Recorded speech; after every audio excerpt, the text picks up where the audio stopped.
Papua selalu punya cara sendiri untuk menyambut orang yang datang.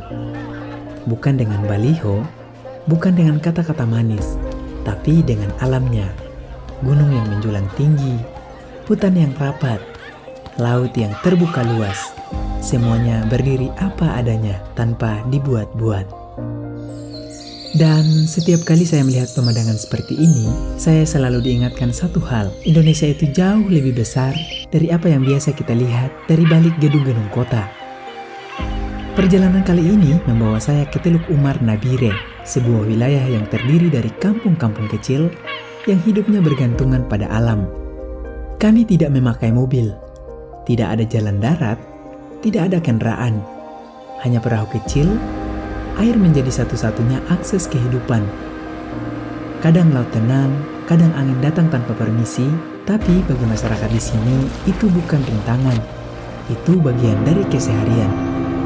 Dan di atas perahu saya sadar, perjalanan ini bukan cuma soal jarak, tapi soal ketahanan hidup.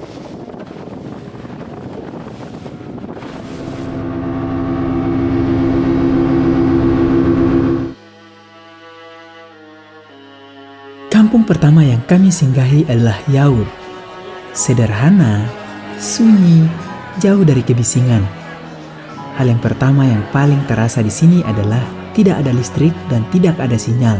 Untuk menelpon, untuk mengirim pesan, atau sekedar memberi kabar ke keluarga, warga harus naik ke sebuah bukit kecil yang mereka sebut Gunung Botak. Begitu sampai di atas, hanya muncul 1 atau 2 bar sinyal.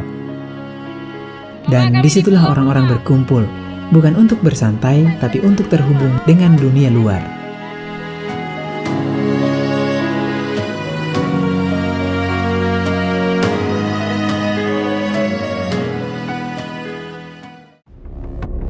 Di Yaur, warga mengajak kami untuk menangkap ikan. Alatnya sederhana, tapi semangatnya tidak pernah sederhana. Ikan peparu yang dong makan. Ikan kecil kah? Ikan numur kecil ini ya. Ikan kulit tebal. Yeah.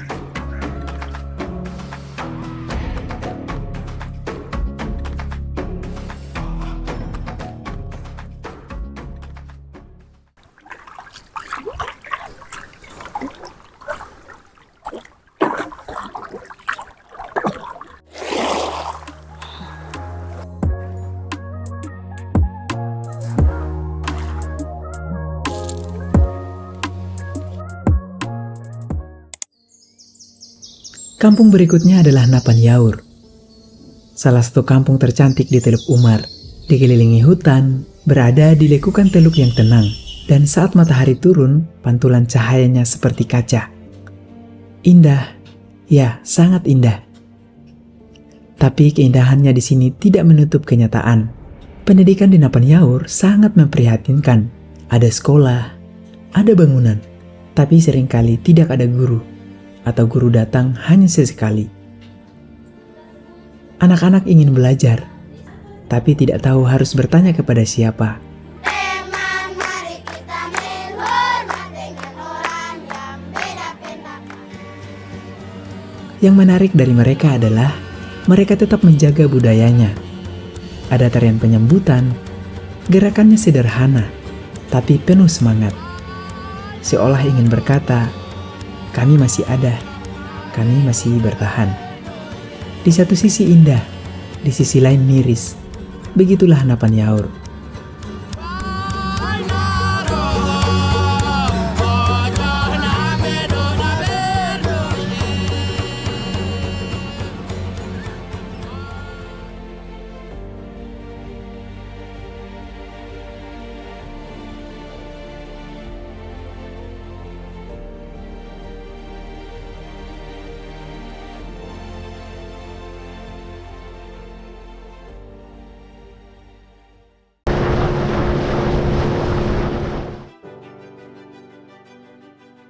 Di Goni, hidup masyarakat tidak jauh berbeda.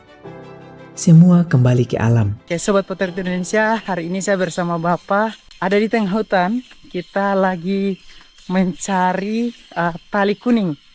Nah, di sini tali kuning itu seperti ini yang saya pikul.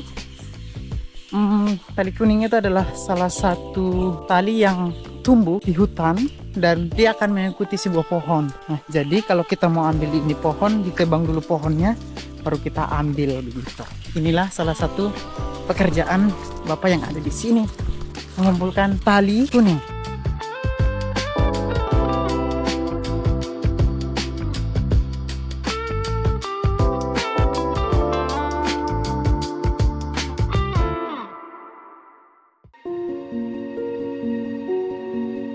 Yaretuer menjadi pusat distrik.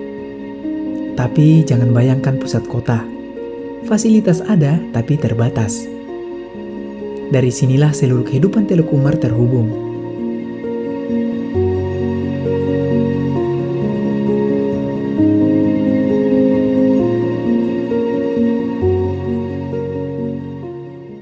Di Bawe, kehidupan juga tergantung pada alam. Laut, hutan, apapun yang bisa diambil untuk bertahan. Yang paling berkesan adalah air terjun di dekat kampung. Untuk sampai ke sana, kami harus berjalan menyusuri hutan. Dan ketika suara air mulai terdengar, rasanya seperti menemukan sesuatu yang sudah lama dicari.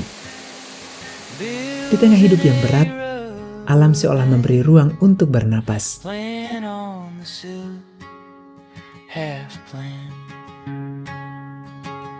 I'm only keeping up with dishes, barely forks in the drawer and a dream in the air.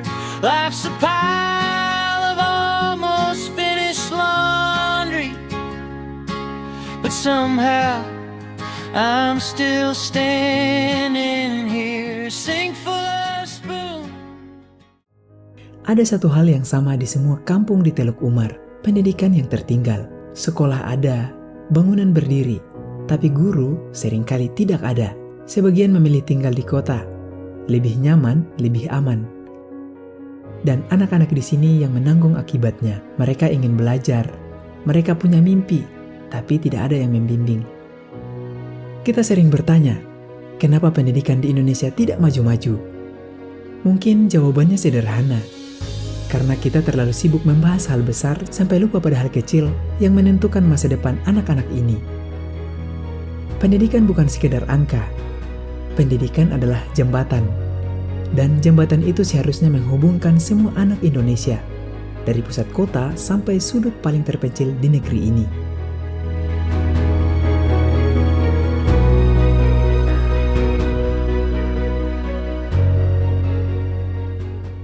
Saat Yayasan Tangan Pengharapan mulai mengirimkan guru di kampung-kampung ini, perubahan mulai terasa. Anak-anak bisa membaca, mengenal angka, dan yang terpenting adalah mereka punya harapan. Mereka bukan statistik, mereka masa depan. Dan masa depan itu sedang menunggu siapa yang benar-benar peduli.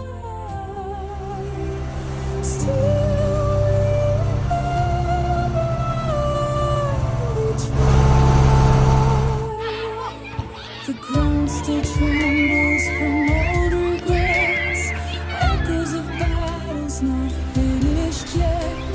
But through the cracks in the poison rain, we plant the seeds of hope again. The past can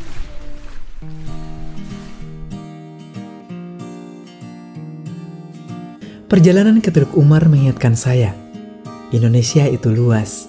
Dan masih banyak tempat-tempat yang berjuang sendirian. Di setiap kampung, saya melihat hal yang sama. Orang-orang yang bekerja keras, anak-anak yang ingin belajar, alam yang memberi, tapi fasilitas yang tidak pernah cukup. Namun di tengah semua keterbatasan ini, harapan kecil tetap hidup. Papua bukan hanya tentang alam yang indah. Papua adalah cerita tentang orang-orang yang bertahan, berjuang dalam diam, dan menunggu perubahan datang.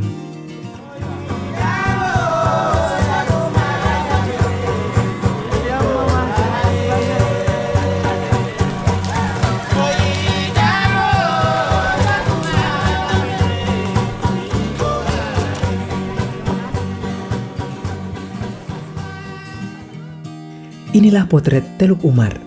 Sederhana, berat, tapi penuh harapan yang terus tumbuh. Sampai ketemu di episode selanjutnya.